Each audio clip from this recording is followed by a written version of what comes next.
Hi, it's Candyse with Grow Local again, and I know it's been a horrible kind of year with all sorts of weird things going on, but we're not getting a break yet.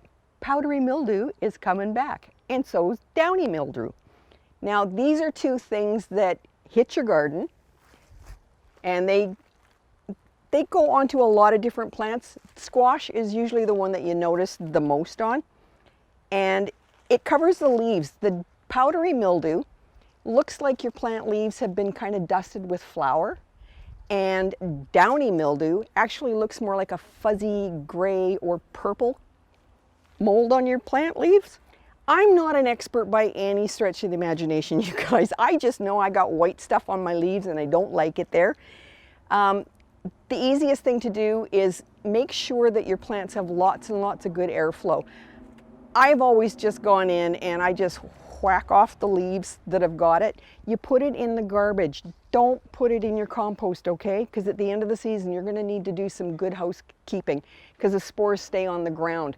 It a lot of times gets on your plants because you're watering on the bottom and it splashes up onto the leaves. Like I said, sometimes it looks really thick. Sometimes it's just kind of blotchy. Your leaves will crisp up, they turn brown and they die. If it's at the beginning of the season and your squashes are just ripening, you're probably not going to get a really good crop. But if you're towards the end of the season and they're already fairly well established, it's not really going to impact them a whole lot. With your powdery mildew, there are a couple of home remedies that you can do. One is 1/2 tablespoon of vinegar in 4 cups of water, and you spray it on the tops of the leaves and you spray it on the bottoms of the leaves. Or you can use 1 part milk to 4 parts water, and it doesn't matter what kind of milk. And for the downy mildew, they'll tell you to use 1 teaspoon of baking soda in a quart of water. Because I don't know what these are, I'm going to try it with the vinegar water. So like I said, when I go to spray these on my plant, it's just a case of misting it on top, misting it on the bottom. The powdery mildew likes the temperatures when it's between 20 and 30 degrees Celsius and kind of dry out, which is a little bit frustrating. The vinegar and the water apparently create an environment that they don't like. They don't like the wet. And the vinegar changes the pH, which also kills the spores.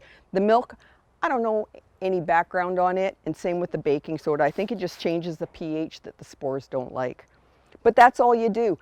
And I figure if you're just doing 1/2 tablespoon to 4 cups of water of vinegar, or if you're doing the 1 part milk to 4 parts water, or even the teaspoon of baking soda to a quart of water, it's not going to break the bank. Try it, see which one works for you. It's not bad for the environment, and that's the biggest thing for me. Like I said, I usually just whack and chop and try to get some more airflow going. And I do have an awful lot of leaves that are in the bag, and I'm probably going to take some more out. But for now, that's all I can tell you is nip it in the bud if you can, and if you can't, don't sweat it. There's next year.